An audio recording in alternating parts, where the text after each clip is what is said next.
بعض دفعہ انسان کے دانتوں سے مسوڑوں سے خون آ جاتا ہے، تو کیا اس خون کے آنے سے روزے پر اثر پڑتا ہے؟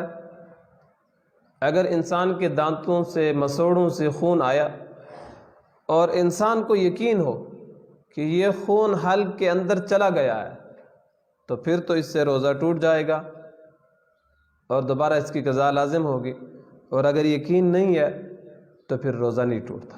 محض شک کی بنا پر کہ صرف دانتوں کے مسوڑوں سے خون آ گیا تو اس سے روزہ نہیں ٹوٹتا جتنے تک کہ وہ حلق کے نیچے سے اترا نہ ہو۔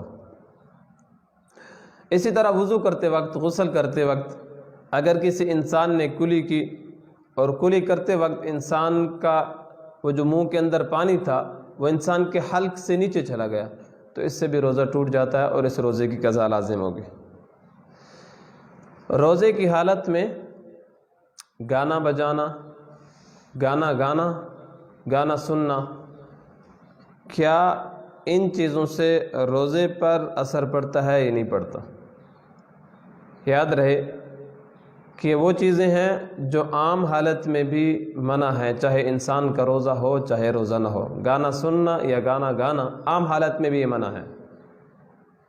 پھر روزے کی حالت میں جب رمضان المبارک کا بابرکت مہینہ ہو اور اس مہینے کے اندر جس وقت شیاطین بھی قید کر لیے جاتے ہیں، اس مہینے میں انسان سنے تو بھی گناہ ہے، حرام ہے، لیکن اس سے روزہ نہیں ٹوٹتا۔